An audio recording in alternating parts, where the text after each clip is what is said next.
Hey, we're going to be two places this morning, Isaiah chapter 9 and John chapter 16. Isaiah chapter 9 and John chapter 16. All right, so you can be looking there and put your fingers in there. We had the privilege of going to the NFR. We went to Las Vegas to watch the National Finals Rodeo and had a great time out there. We decided, for Christmas, instead of spending money on gifts for each other, we were just going to go out there and make some memories and spend a little bit of time having a great time. And listen, I don't know if you've ever been to Las Vegas, but if you're going to go to Las Vegas, probably the most normal time to go to Las Vegas is during the NFR, because that's when all the normal people are out there. All right? Other than that, it's probably a crapshoot. All right? In two different ways. But we had a great time out there. But not only is it the NFR that's going on there, they really cater to all the Cowboys and folks that are out there. There's this amazing thing, and I praise God we didn't have any money left over. By the time we paid for plane tickets and hotel, we didn't have any money left over to go to Cowboy Christmas. But we went there and we were walking around. It's anything and everything that you could possibly want, Cowboy is there. Saddles, tack, trucks, trailers, doodads, clothes, jewelry, and jewelry. I didn't know there was that much jewelry on earth, much less cowboy jewelry. But all that kind of stuff is there. People are going around. Money's exchanging hands, and that's a great thing for some of those folks. This makes their year. That's a fantastic thing. But just outside there's a fella with a shoe shine stand, and I come out there and my boots didn't look too good. So anytime I can find a good place to get my boots shined, I'm going to do that. And I hesitate saying this because the moment you say that, everybody starts looking at your boots. And this guy did a fantastic job. Gave me a great shine on my boots. But I'm looking at that and all this hubbub that's going on around this, and people going around and doing all this stuff. And they're rushing from one place to another, and they got hands full and sacks full of stuff. And I'm sitting there in the shoe shine stand, watching it all happen. Just breathing easy as I'm watching them spend their money. Now hang on to that for a minute. I'm going to come back and revisit that in a little bit. I want us to look there this morning, and first we're going to look at Isaiah chapter 9 and verse 6. And it's important that we look here to set up where we're going to go. Isaiah 9:6 is a verse that we hear a lot this time of year. Isaiah 9 is a prophecy about the coming Messiah, the promised one, the one that God's going to send, and He's going to make everything right. Isaiah 9 and verse 6 says, "For a child is born to us, a son is given to us. The government will rest on His shoulders, and He will be called Wonderful, Counselor, Mighty God, Everlasting Father, Prince of Peace." Now, in the Advent season, the fourth Sunday of Advent, and that's what this is the Sunday of Peace. Now, we've looked at the other three Sundays. There was hope, there was faith, there was joy, and there's peace. Now, I want you to think about that promise that He will be the Prince of Peace. This Messiah had been promised, and it was promised that one of His names would be Prince of Peace. And y'all, Jewish people believe that the Messiah has not yet come because the peace has never come. You can look around our world today and there is still turmoil. There's still trouble. There's still war. There's still conflict in this world. Look around. Read the headlines. Goodness, you don't You don't have to look at the national headlines anymore. You just read the local paper, listen to the local news, and hear folks that are killed at a convenience store or shot at an apartment complex.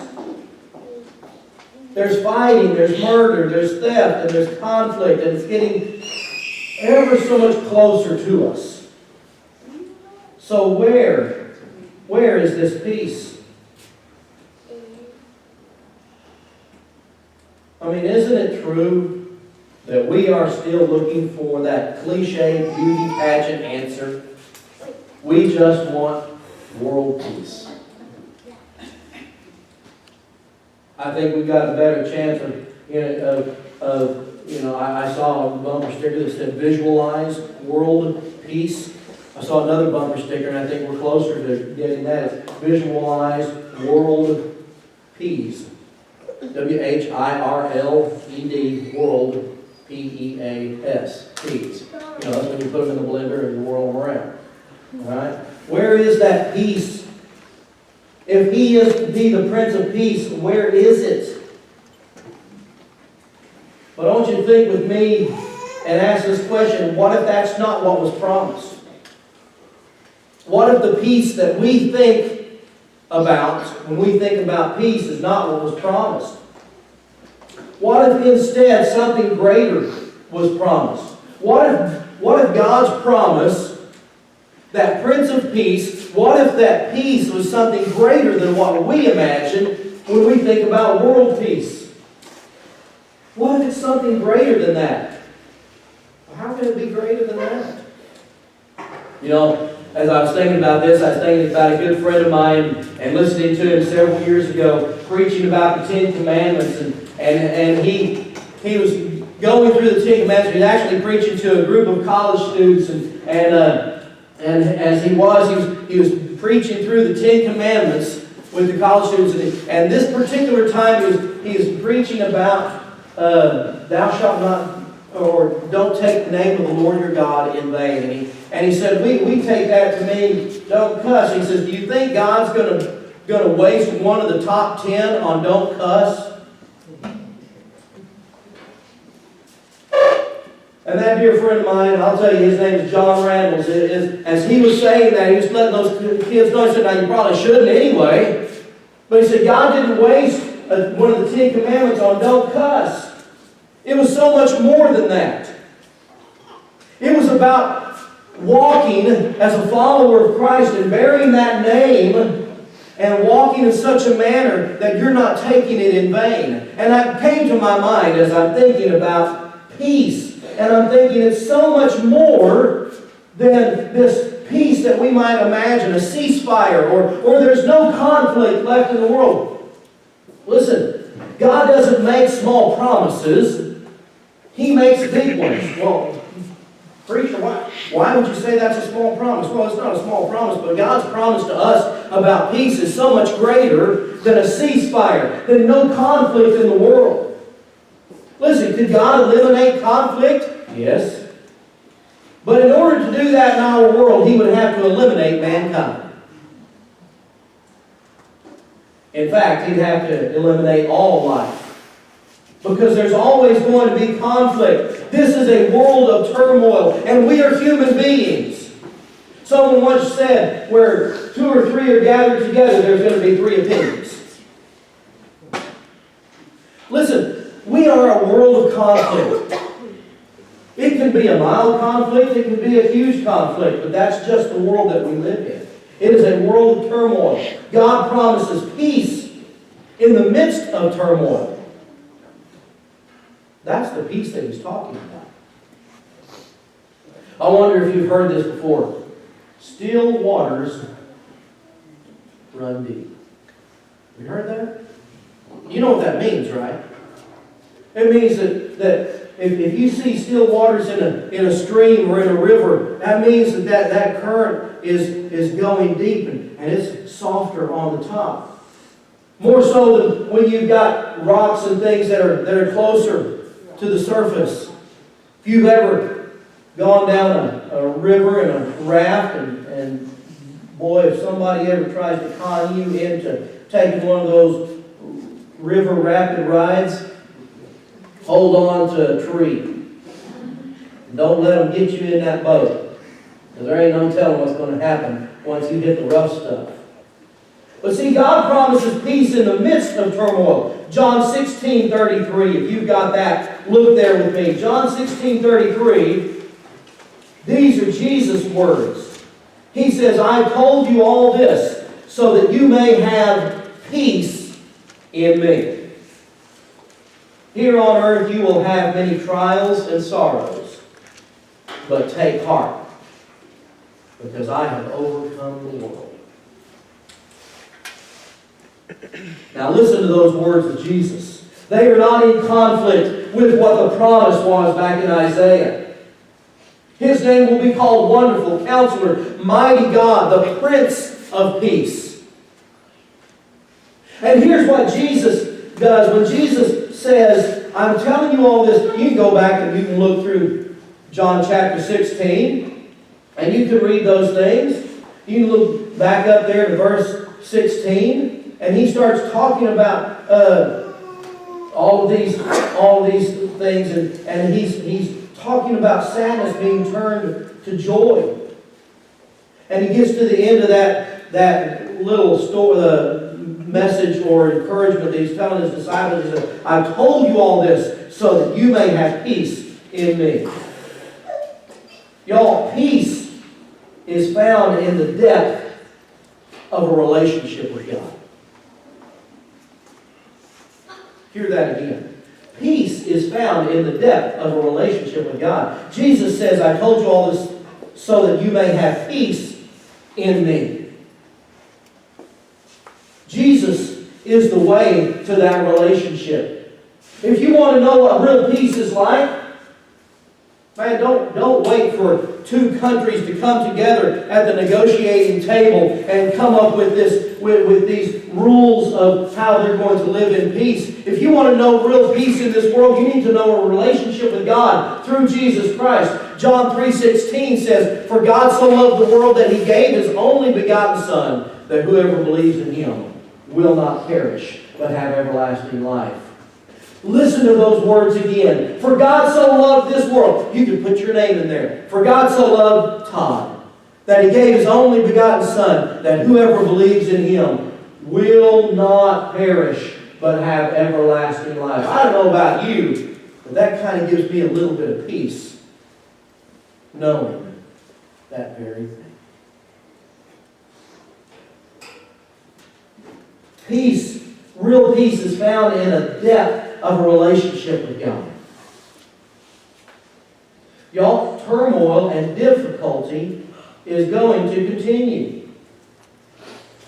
God's never taken that away, because this is a fallen world, and there will always be that conflict. Y'all, you could wake up on Christmas morning, that morning when you think, man, all is right with the world, and find out that on Christmas Eve there was some kind of barroom brawl, somebody was killed, somebody was shot outside their home, somebody was upset at a family member and something happened.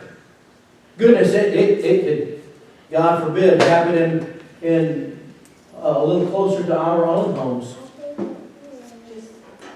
Y'all, this is a world of turmoil, and turmoil and difficulty will continue. Listen, Jesus doesn't promise world peace. He promises peace during the difficulty.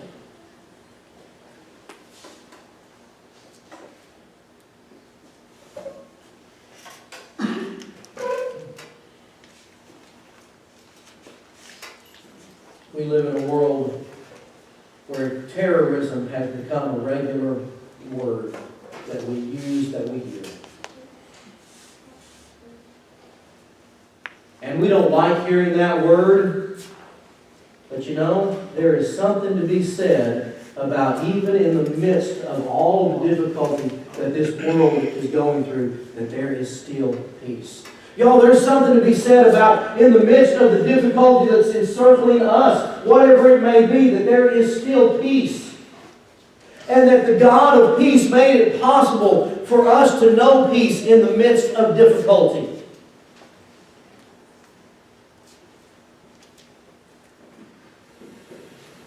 Peace is found in the depth of a relationship with God. Jesus says that. He says, I've told you all this so that you may have peace in me. He says that the turmoil and difficulty will continue. Look what he says. Here on earth you will have many trials and sorrows. Boy, Jesus didn't make any qualms about it, did he? But he just comes right out and says it. There's still going to be difficulty. There's still going to be sorrow. There's still going to be hurt. There's still going to be stuff that you don't really like going on. Y'all, that's life. And in the words that I've heard used several times recently, suck it up, buttercup. You know, we can complain about it. I do it all. My wife gets on to me all the time when we're driving back and forth from our house. We live out on Highway 30, and we're driving on there. The speed limit is 70. But nobody drives the speed limit. Somebody's always either driving 85 or 55. All right? And I'm either behind the person that's driving 55 or I'm in front of the person driving 85. All right? And invariably, somebody's going to pass me, and I'm going to think, was I not going fast enough? Or I'm going to get stuck behind the person going 55. I'm going to, come on, come on, come on.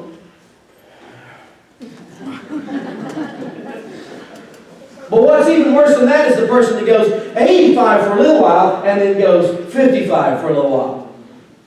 And I'm convinced that there are some people that have not figured out what cruise control is for.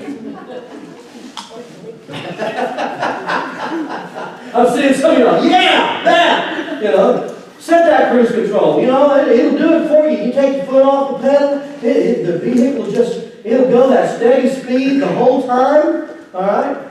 But you get behind that person, they speed up for a while, and then they slow down a while, and then you have to put your brake on, and it messes up your whole mojo. And Miss Darla, she's such a sweet lady. She says, just calm down. We're not in any hurry. It's okay. No, it's not.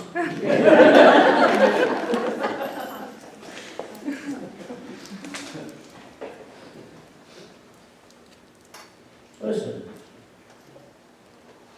that's a mild thing. You know, it's a frustration. There's still going to be frustration in this world. There's still going to be turmoil. There's still going to be difficulty. There's still going to be hurt. Jesus promises peace during the difficulty. And he tells us that. He tells us straight up, you're still going to have that. He doesn't remove us from that. But what he does is so much greater than removing that, is that in the midst of that, because we're all going to experience difficulty, whether it's the loss of a job, a loss of a family member, a conflict with a coworker, financial difficulty, God still gives us peace in the midst of all that. Because Jesus says, take heart, because I have overcome the world. And y'all, that's where the greatest peace comes from. That greater gift of peace that God gives through Jesus Christ is that no matter what happens, Jesus says, I've overcome the difficulty. Jesus has the outcome in hand. Think about this, if you will. Think about a situation, a difficult situation in your life. Did it turn out good? Jesus is there. Did it turn out so-so? Just end so-so? Jesus is there. Did it turn out catastrophic? Jesus is there. Y'all, no matter what. No matter what the problem, no matter what the difficulty, no matter what the hurt, no matter what the pain, Jesus is there.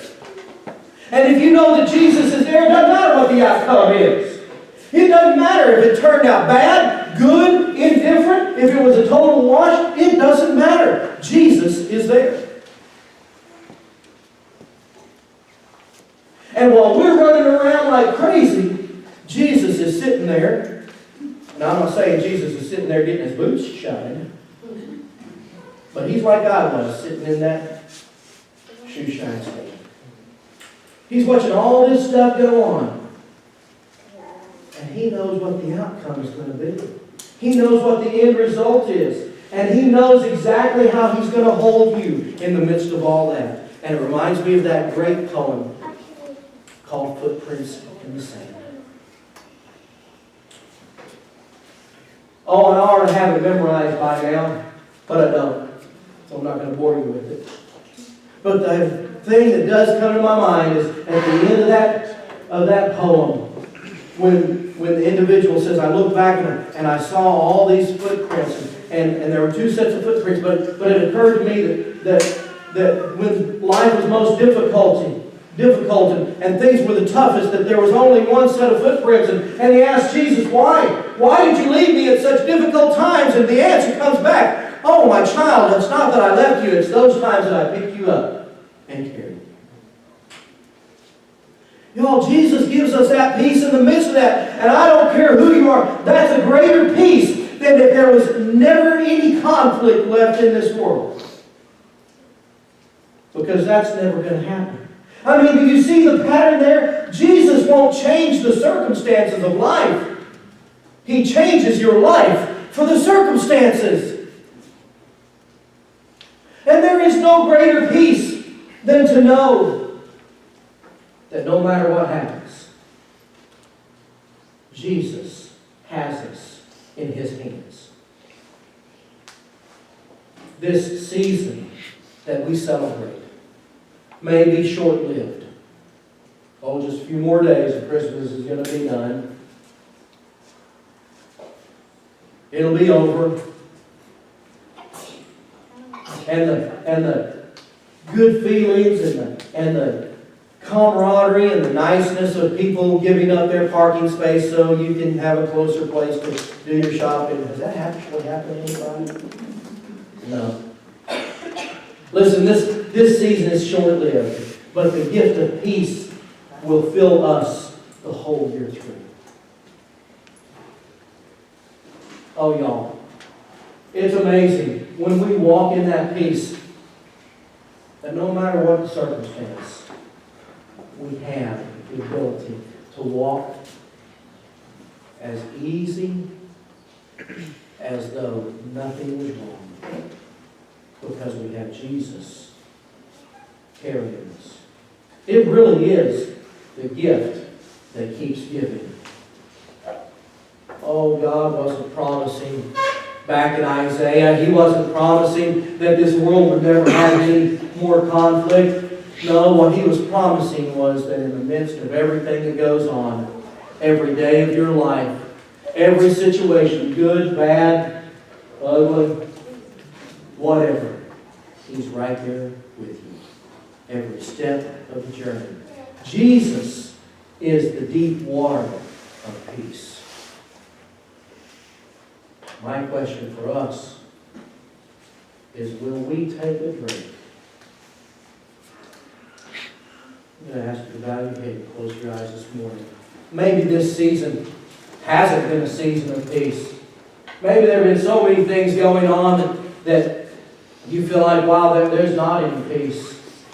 And I've not been able to experience any peace. And I sure would like that. Sure would like to experience that peace. God, you can experience that peace every day of the year. Every moment of the day. Because Jesus promises. And He has overcome the world. He's got it all in hand. He's got it taken care of, no matter what the outcome is. Maybe you need that peace in your life today. Maybe you're here this morning and you've never experienced that peace. You've never known Jesus as the Lord of your life. Jesus says, there again, John 3:16, God so loved you that He gave His only Son that whoever believes in Him will not perish, but have everlasting life. Romans 10:9 says that you confess with your mouth Jesus is Lord and believe in your heart that God raised Jesus from the dead, you can be saved. Today, maybe if you've never experienced that peace of a life with Christ, maybe today you need to give your life to Him. Jesus, here I am. Here's my life. I give it to you. I've not experienced peace, and I don't know what that's about, but I sure would like to. So here I am. I give myself to you. You take control.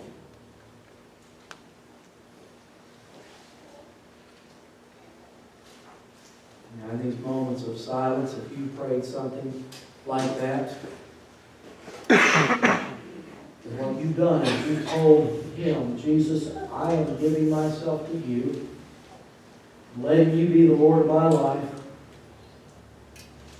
and you're letting Him take control. And maybe you're here this morning and you've forgotten about that peace. You took your eyes off of Jesus and you've been trying to take control on your own. And you know what I found is when we try to take control on our own, that the road gets bumpy again. Jesus knows the way. He knows where the difficulties are. He knows how He can get you through them. Maybe this morning, maybe you'll say to Him, Jesus, I forgot. I forgot that I gave control over to you and I tried to take it back. I'm giving it back to you today. Let Him give you that peace. Father, for every one of us, in this season of life, this season of hope and joy and faith, Father, let it be a season of peace that leads us to a greater life of peace because we have given ourselves to you, allowed you to have total control, and let you take control of all things. Father, I thank you that Jesus gave us that promise, that He has overcome the world. Father, let us walk in that peace, not only for the remainder of this holiday season, but Father, for the coming year. And whatever we need to do in response to you, for that to happen, I pray that you'll help us to make that decision boldly. In Jesus' name I pray. Amen.